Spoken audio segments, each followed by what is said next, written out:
कितने वेरिएबल्स हैं यहाँ पे, ए भी दिख रहा है और बी भी दिख रहा है, तो हम पहले क्या ले लेते हैं, ए के रिस्पेक्ट में करते हैं।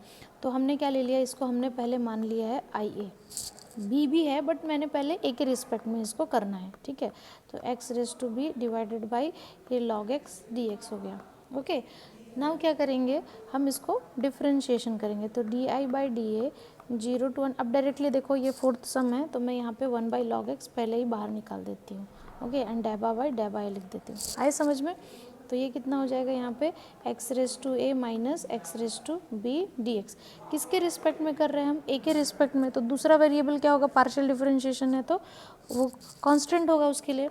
तो यहाँ पे कितना आ जाएगा, 0 to 1 1 अपॉन लॉग एक्स, और X to the power A का मैंने पहला प्रॉब्लम में क्या बताया था, X to the power X log X, और ये हो गया डी एक्स, और ये क्या हो जाएगा, कांस्टेंट है ना। तो कांस्टेंट का डिफरेंशिएशन क्या हो जाएगा, 0, ये इससे कैंसिल हो जाएगा। तो यहाँ पे क्या बच गया, 0 to 1 X raise to A D X. इसका क्या होगा integration, X raise to A plus 1 by A plus 1, limit कितनी आ जाएगी, 0 to 1।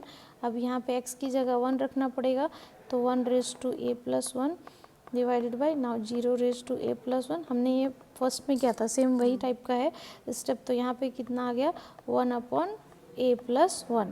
तो D I is equals to कितना आ जाएगा, D A upon A plus 1, okay. So that यहाँ पे क्या आ जाएगा, I A is equal to कितना आ जाएगा, लॉग ऑफ ए प्लस 1। आए समझ में? और साथ में क्या आएगा, सी, क्योंकि यहाँ पे क्या होगा, इसको शिफ्टिंग करेंगे ना, ऐसा है ना, यहाँ पे क्या करना पड़ेगा, इंटीग्रेशन करना पड़ेगा, तो यही आ जाएगा। नाउ ये आने के बाद में मालूम है जब ए 0 होगा तो आई ए, यहाँ पे एक्चुअली ए ने 0 नहीं लेना पड़ेगा, क्या लेना पड़ेगा, A equals to B equals to 0 लेना पड़ेगा, समझ में? तभी क्या होगा, जब ए इक्वल्स टू बी होगा तो ये क्या हो जाएगा, ये भी 0 लिखना पड़ेगा, ये भी 0, तो 1 माइनस 1 क्या होगा, वो 0 हो जाएगा, तभी जाके हमारा क्या होगा, आई ए 0 का। तो इस केस में आपको क्या लेना पड़ेगा, A is equals to B is equals to 0, ऐसा लेना पड़ेगा, तब आपको क्या मिलेगा, आई ए 0 मिलेगा। जब आई ए 0 मिलेगा तो सी भी क्या हो जाएगा, 0। जब सी 0 होगा तो मुझे क्या मिलेगा, यहाँ पे I A is equals to log of 1 plus A मैंने लिख लिया। आए समझ में? नाउ सिमिलरली जब आप सॉल्व करोगे तो इस चीज़ को आप बी के लिए भी सॉल्व करोगे, है कि नहीं। तो जब बी के लिए सॉल्व करोगे तो सिंस देखो ये जो बी वाला टर्म है उसमें क्या लगा है, नेगेटिव सिंबल है, तो उसकी वजह से वो पॉजिटिव आने की बजाय क्या आ जाएगा, नेगेटिव आ जाएगा। लेकिन वहाँ पे अब क्या रहेगा, बी रहेगा, ठीक है ना। तो दोनों का कंबाइन करके एक्चुअली ये जो इंटीग्रेशन है, अगर हम इसे देखें, ध्यान से देखेंगे तो एक्चुअली ये इंटीग्रेशन कैसा है, आई ए प्लस बी है कि नहीं। तब जा कर के ये क्या बन रहा है, आई बन रहा है।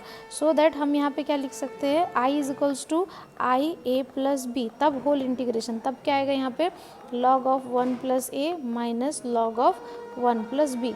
तो लॉग की प्रॉपर्टी मालूम है, log A minus B log रहता है, तो आप क्या लिखते हो उसको, लॉग ए बाई बी लिखते हो। तो वैसे ही यहाँ पे आई क्या हो जाएगा, यहाँ पे log of 1 plus A by 1 plus B. यही प्रूफ करना था, ओके।